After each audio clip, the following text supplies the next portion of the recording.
Commander Jenna, Madcap Briggs, had exactly 3 rules when it came to galactic diplomacy. No paperwork, no whining, and no drinks with unpronounceable ingredients unless someone else took the first sip. So naturally, when her comms implant buzzed with a classified invitation to attend a prestige beverage demonstration at the Martian Embassy for cultural exchange, which was suspiciously shaped like a wine bottle, her first thought was, this is either a trap or a Tuesday. On the other end of the galaxy, inside a high-orbit fermentation dome orbiting the Molassy Sun, Commander Krizentalk of the Liquitarian Accord was swirling himself into smug oblivion as he addressed the Grand Booze Council, an assembly of pompous, levitating crystal goblet things with eyebrows sharp enough to carve roast. Krizentalk floated forward, his gelatinous form shimmering with anticipation. "Esteemed Vintellects," he oozed, "we have failed to conquer Earth through sound, weaponized jazz, through mind-body unification, the mind control yoga mat, and through emotionally aggressive gift baskets. But behold, Operation Hypnosis, a subtle, sophisticated neural hijack via Earth's most overrated vice, artisanal booze." The council murmured approvingly, one of them hiccuping in Morse code. The plan was absurdly simple. Lace, small batch. Overhyped human liquors, with a psionic compound known as compliance extract. Tasteless, odorless, and designed to resonate with the neural receptors most active during smug Instagram posts about whiskey barrels. Earthlings would be too busy debating whether mezcal was smoky or peaty to notice their free will getting evicted. Krizentalk was confident. He'd done the calculations. He had flowcharts. He'd even taste-tested the prototype on a Blorg diplomat, who'd instantly joined a pyramid scheme. Back on Earth, Jenna strolled into the Martian Embassy, wearing her usual diplomatic gear, urban camo fatigue jacket, tactical heels, and a smug grin capable of starting wars. The alien sommeliers greeted her with the reverence reserved for either a military envoy or a Yelp elite reviewer. They handed her a tall glass of something called Compliance Spritz, garnished with a sprig of what appeared to be mint and self-loathing. Jenna sniffed it, shrugged, and downed it in one shot like the professional she was. "Tastes like tax fraud and lavender," she muttered. Nothing happened. No brainwashing, no hallucinations. Just a mild urge to punch someone wearing a fedora. "Yawn," she added. The next day, 12 elite bartenders suddenly appeared across New York, LA, Berlin, and Melbourne. All of them looked like failed fashion models, had glowing eyes, and couldn't explain what a jigger was. One attempted to serve a flaming absinthe shot from the tailpipe of a hover scooter. Another tried to ferment kombucha using moon rocks. And emotional vulnerability. Jenna's radar pinged hard. Something was off, even by Earth standards. At a bougie speakeasy in Manhattan called the Fermented Phoenix, she scanned the cocktail menu. There it was, the Obegroni, garnished with a microchip. "Well, that's subtle," she muttered. Her comms buzzed again. Sergeant O'Malley was on the line, reporting from a wedding in Texas where half the guests had drunk alien cocktails and were now line dancing better. Not mind-controlled, just profoundly enthusiastic. Jenna was beginning to suspect Earth's biggest threat wasn't mind control, it was vibes. The Liquitarian agents, confident in their chemical craftsmanship, were baffled. Their test subjects weren't kneeling in obedience. They were reviewing the cocktails on TikTok. One was trending under the hashtag Mind Control Mojito. Instead of world domination, the Liquitarian Accord had accidentally sparked a mixology renaissance. Jenna sipped her third Obegroni, rolled her eyes and muttered, "These idiots brought mood wine to a planet where people drink lighter fluid and call it freedom." Then she kicked open the bar's panic room, hog-tied the alien bartender with a bar mat, and declared, "Diplomatic incident my ass. We're calling this a public tasting." Meanwhile, Krizentalk received the first batch of human feedback, 4 million 5-star reviews, 12 spin-off cocktail books, and a niche, but passionate subreddit titled Compliance Cult Cocktails. One comment simply read, Made me call my ex and declare war on Mars. 1010. Crisantok's gelatin dimmed. This was not the submission he had fermented for. The invasion had not even officially started, and Earth had turned it into brunch. Jenna, now officially attached as the Interstellar Cultural Response Officer, because no one knew what else to do with her, got clearance to start investigating further. Her orders were clear. Observe and do not punch anyone unless absolutely necessary. She interpreted this as open a classified tab and start ordering drinks, because somewhere, someone was dumb enough to think humanity could be conquered through cocktails, and Jenna Madcap Briggs was about to chug their plan into the void. The next phase of the invasion, culinary infiltration, kicked off with the elegance of a bar fight during Mardi Gras and the strategic foresight of a raccoon at a liquor store. Across Earth, liquitarian agents rolled out Phase 2 of Operation Hypnosis, a galaxy-wide mixology initiative known as Neuro-Spirit Week, during which specially crafted cocktails would be distributed at key human celebration nodes. Coachella, Oktoberfest, royal weddings, anime conventions, and for some reason, a bass fishing tournament in Nebraska. The drinks were designed to trigger maximum emotional susceptibility. Instead, they triggered a spontaneous global karaoke outbreak. At a club in Ibiza, patrons who downed the new liquitarian tonic named the Compliquari began freestyling conspiracy theories in perfect rhyming pentameter. In Tokyo, a bar that introduced the Cognizance Colada found its clientele organizing themselves into a coordinated cleaning crew who left the bar spotless and wrote Yelp reviews in haiku. Meanwhile, in Austin, one alien agent named Gronk, whose disguise was only slightly hindered by his refusal to wear pants, became obsessed with double-hopped IPAs and started his own podcast called Hopocalypse Now, broadcasting drink reviews and accidental political commentary that somehow gained a human cult following. Across these chaotic hotspots, Jenna Briggs prowled the shadows like a hangover in boots, keeping her eye out for the glowing-eyed cocktail artists and their bizarre drink names, the Docile Daiquiri, the Yesa Spritz, the Serve Me Sazerac. She made it a point to try them all, mostly for science, partially for spite, and entirely because someone had to know what they were up against. Sergeant O'Malley joined her in the field, often carrying a cooler full of counteractive earth liquors, moonshine, gas station vodka, something labeled Grandma's Revenge that probably violated multiple weapons treaties. The more they drank the alien stuff, the more it became clear. The compliance extract had no consistent effect on humans because human biology, trauma history, and liver chemistry were a statistically impossible mess.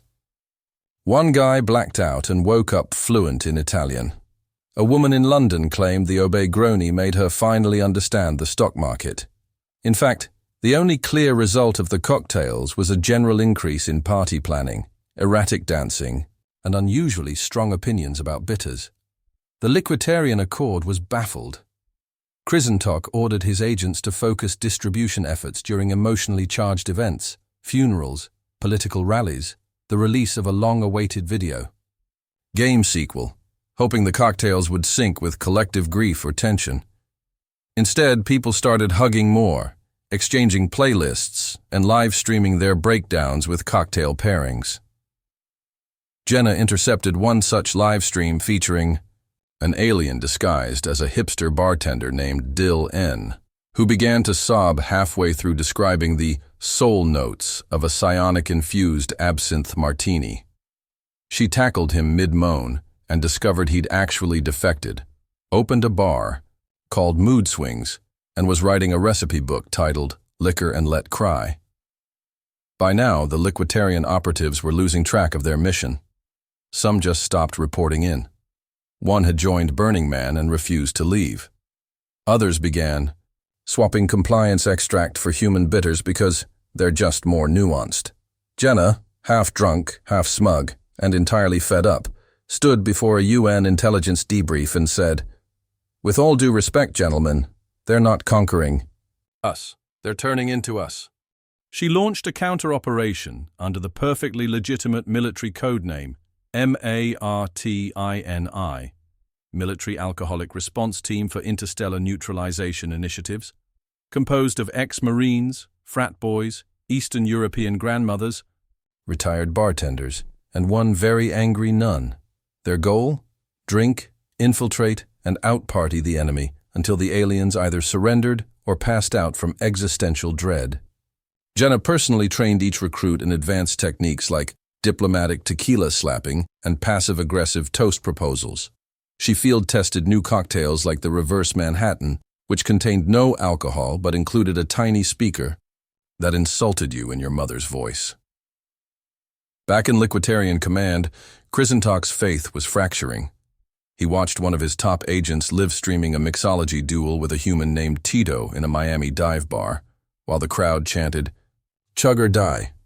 Krizentalk sloshed in disbelief as the agent raised a glass and screamed, "For flavor!" before vanishing beneath a wave of confetti and reggaeton. The data was irrefutable. Instead of enslaving humanity, they had accidentally catalyzed the most chaotic renaissance in booze-based culture since the invention of fermentation. Jenna, arms crossed, now stared at the console readout showing alien defection rates. "We're not being attacked," she muttered to O'Malley. "We're being franchised." And so she raised a glass to the camera feed, smirked, and said, what would later be etched into the United Nations Intergalactic Treaty Hall in glowing neon, "To Earth, where every invasion becomes a happy hour." The turning point wasn't a battle, a treaty, or some grand reveal. It was a drunken wedding brawl in Las Vegas involving 3 Liquitarian agents, 2 Elvis impersonators, and one aggressively patriotic bald eagle that had gotten into the reception hall through a broken skylight. The aliens had hoped the nuptials would be the perfect opportunity to launch a controlled burst of mass compliance, spiking the champagne tower with a potent vintage of submission sangria. But instead, the guests just got rowdy, formed a conga, line shaped like a middle finger, and chanted USA until one of the aliens tried to join in and was given a sparkler and a lapel pin that read, "Freedom is flammable." Jenna Briggs, naturally, was watching this unfold live from a folding chair next to the open bar, chewing on a celery stick like it owed her money and nursing her 6th cocktail of the night, which had been prepared by a Liquitarian defector, named Dr. Boozifer. The sentient decanter had long since abandoned the idea of conquest, and now lived his best life behind a carved oak bar in Reno, wearing a bow tie and preaching the gospel of small-batch clarity. "They're blending in too well," he told Jenna, shaking a martini with elegant self-loathing.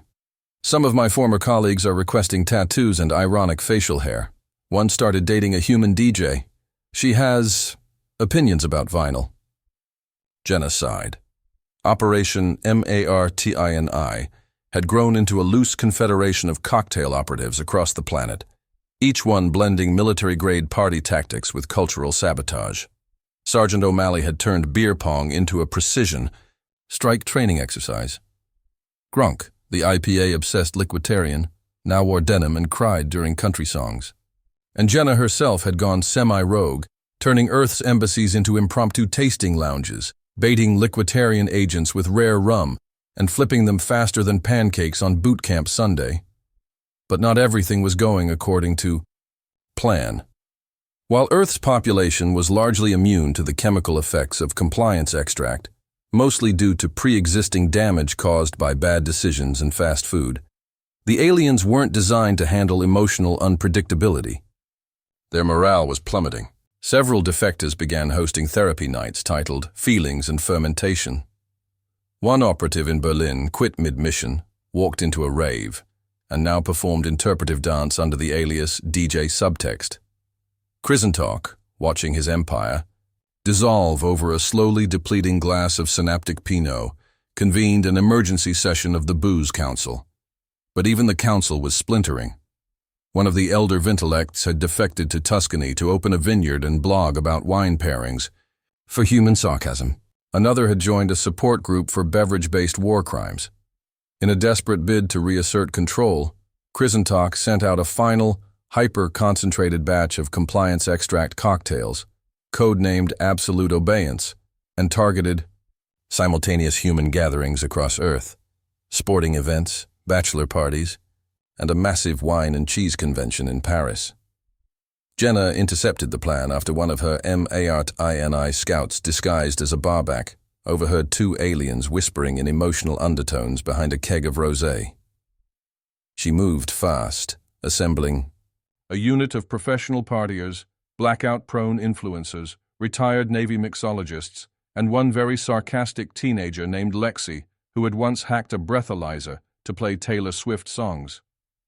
They deployed countermeasures immediately, chugging competitions, most sarcastic toast contests, tactical hangover survival kits, and an emergency shipment of Appalachian moonshine that arrived in barrels stamped with the phrase, "God forgives, Granny doesn't." When the absolute obeyance cocktails hit the scene, the result wasn't mind control. It was a temporary loss of pants, 5 accidental weddings, and the spontaneous founding of a religion called boozism, which claimed Jenna Briggs was the holy prophet of shots before strategy. Social media exploded with hashtags like "Sure drink or be drunk" and "Sure alien ale fail." Liquiditarian networks were flooded with footage of their agents being hugged, offered internships, and recruited to human bachelor parties. The neural influence compound had been metabolized into party fuel. Krizentok stared in horror at a high broadcast of Gronk being lifted into the air by a crowd chanting his name, holding a can of IPA labeled Compliance Crusher, and sobbing with joy. Earth hadn't just resisted the invasion, it had copyrighted it.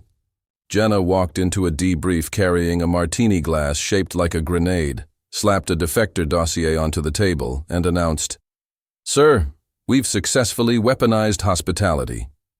Earth was now exporting Liberation liquors, marketing alien neurotoxin cocktails as experimental wellness tonics, and opening franchise chains under the ironic name, the Subjugation Station. With the Liquiditarian Accord collapsing into fermented anarchy and half its agents voluntarily bartending in human dive bars, all that remained was the final confrontation, Jenna's invitation to appear before the Booze Council itself, and formally accept Earth's role in what was now being referred to, even by the aliens, as the hostile happy hour protocol.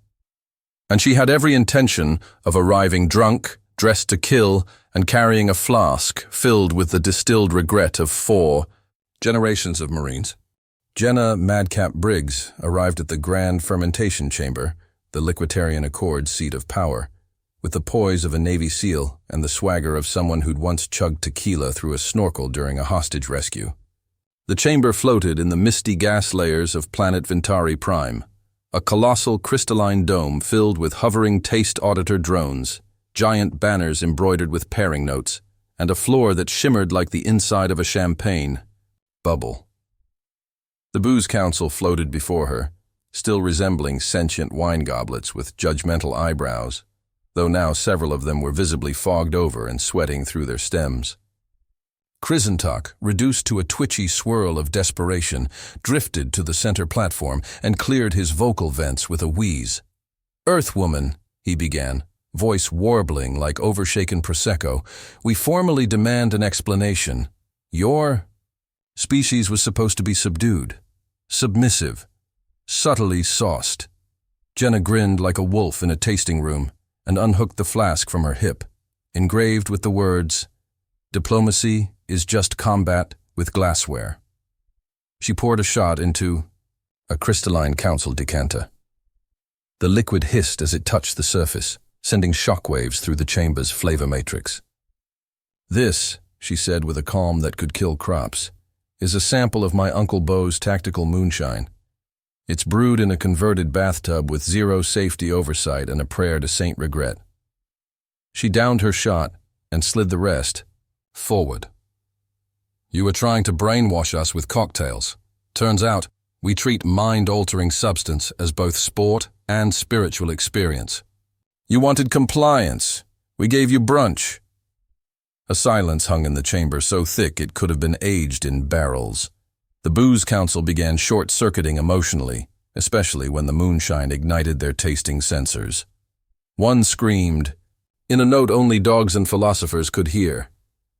Another floated backwards into a support pillar, muttering, "Too much oak, too much oak." Then the doors burst open. Behind, Jenna marched her improvised diplomatic entourage.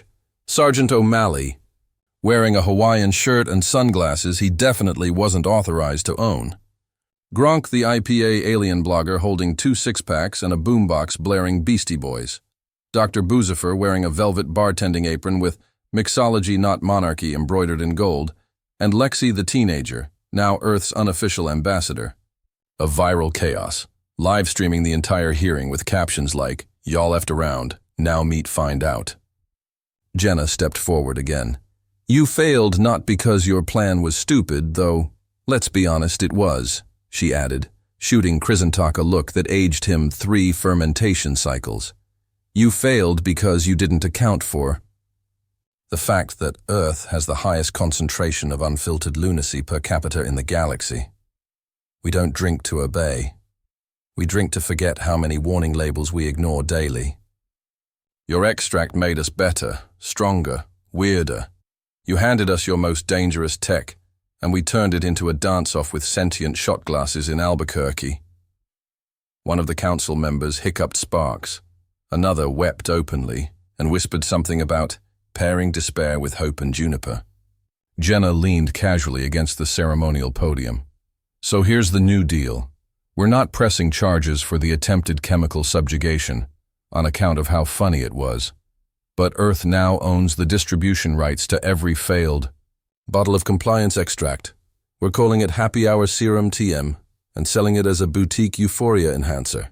In exchange, you get licensing cuts and 1 annual festival. We'll call it the Booze Accord."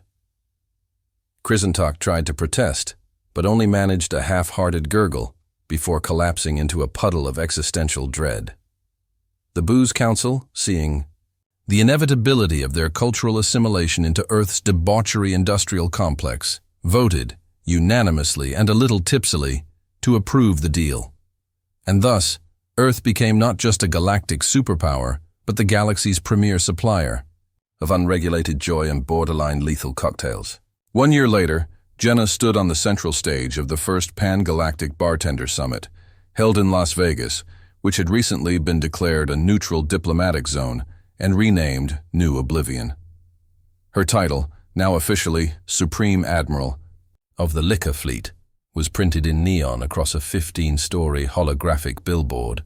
Alien species from across the stars gathered to present new drink innovations, debate over garnish legality, and share hangover cures that sometimes involved minor surgery. Jenna raised her glass, half whiskey, half vengeance, and toasted the crowd. "Here's to Earth," she declared, voice booming across the cosmos. "The only planet that turns an interstellar invasion into a theme night." The roar of approval shook orbit. And in a corner booth, sipping a compliance crantini, Krizentok quietly updated his resume to include Cultural Beverage Advisor, Earth Division, and wondered, not for the first time, what the hell a Jell-O shot was and why it had feelings.